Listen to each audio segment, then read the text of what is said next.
আমি আপনাদের কাছে একটা সত্য কথা বলি, আজকে আলহামদুলিল্লাহ আমার মালিকের লাখো শুকর, আজকে আমি ফজর নামাজের আগে তাহাজ্জুদ পড়ে গত রাত্রে মাহফিল করেছি, মাহফিল করে একটু কাজ হয়েছি। মাহফিল করা দুইটা, আমার বগুড়া ঠনঠনিয়াতে মাহফিল ছিল, মোহাম্মদের হাসপাতালের মাঠে, এখানে মাহফিল করেই আমি বাড়িতে গিয়ে আমার মালিকের দয়ায় ফজর তাহাজ্জুদ নামাজ পড়ে শুয়ে পড়লাম। একেবারে সিমিলার ওই মদিনা শরীফে বাতিলের সাথে, বাতিলের নাম আমি বলবো না, সবই এখানেই আছে। বাতিলের সাথে আমার শুনে হচ্ছে মোনাজারা হচ্ছে মদিনা শরীফে, হুজুর পাক রওজা পাশে। মোনাজারা কি? স্বপ্ন, কিন্তু আমার কই না হুজুর বাস্তব, স্বপ্নের মধ্যে। আর আমার নবীর স্বপ্ন মানেই বাস্তব। হুজুর বলেছেন মার রোয়ানি ফিল মানাম, বুখারী সহিহ বুখারী, মার রোয়ানি ফিল মানাম ফাকাত রোয়ানি, যে ব্যক্তি আমাকে স্বপ্নে দেখলো, যে অবস্থায় দেখলো সেটা আমাকেই দেখলো। শয়তান কখনো আমার রূপ ধরতে পারবে না, কারণ আমার মতো দুনিয়াতে আর কেউ নাই। লাস্তু কাহাদিকুম, তোমাদের কেউ আমার মতো নয়। এই জন্য শয়তান নবীজি রূপ ধরতে পারে না। হুজুরকে স্বপ্নে যারা দেখে, যেরকম দেখে, যা দেখে তাই সে আমার নবীকে দেখেছে। তো আমার মালিকের দয়ায়, আপনাদের দোয়ায় আমার মালিক যথেষ্টবার আমাকে আমার নবীজি পাক সাল্লাল্লাহু আলাইহি ওয়াসাল্লাম দিদার ঘটিয়েছেন।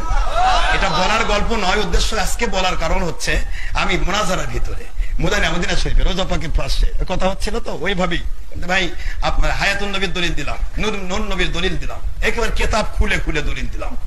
দলিল দেওয়ার পরও বাতিল কোম্পানি মানবার চায় না, জানেন না? বাতিল কোম্পানি তো গিরা মারা, মানবার চায় না। কখন কি কয় হুঁশ নাই, কখনো কয় নবী মাটির, তবে জান্নাতি মাটির তৈরি, মেলা কথা কয়। যাই হোক, লাস্টে গিয়ে আমি ফিনিশিং, আমি চ্যালেঞ্জ করলাম যে এখানে আখেরি নবী শুয়ে আছে, হুজুর হায়াতুন নবী এবং নূর নবী, তা আমি ডাইরেক্টলি নবীজি পাক সাল্লাল্লাহু আলাইহি ওয়াসাল্লামের মুখে আপনাদের শোনাবো। সবাই আশ্চর্য হয়ে কয় কি আল্লাহ নবী হায়াতুন নবী নূর নবী বলে মুখে শোনাবে? কেমনে শোনাবে? নবী উঠে আসবে? আমি উঠে আসবে কিনা সেটা আমার নবীজির ব্যাপার, শুধু আপনারা রেডি হন। রেডি করলাম, আমি নবীজি পাক সাল্লাল্লাহু আলাইহি ওয়াসাল্লামের কাছে সালাম দিলাম, আসসালাতু ওয়াসসালামু আলাইকা ইয়া রাসূলুল্লাহ সাল্লাল্লাহু আলাইহি ওয়াসাল্লাম। আল্লাহর হাবিব, এখানে এই বাতিল থেকে বোঝাতে পারছি না, আপনি দয়া করে একটু জানিয়ে দেন আপনি কি।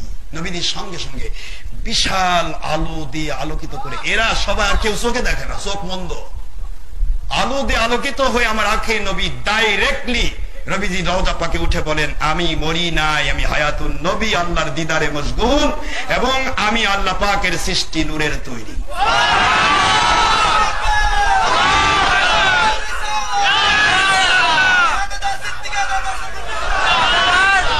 আজকেই রাত্রের খবর, আজকের রাত, আমার মালিক সাক্ষী, আজকে রাতে তারপরে ফজর করেছি, ফজর আজান হয়েছে। নবীজি পাক সাল্লাল্লাহু আলাইহি ওয়াসাল্লাম তিনি একথা বলেই তিনি রওজা পাকে শায়িত হলেন।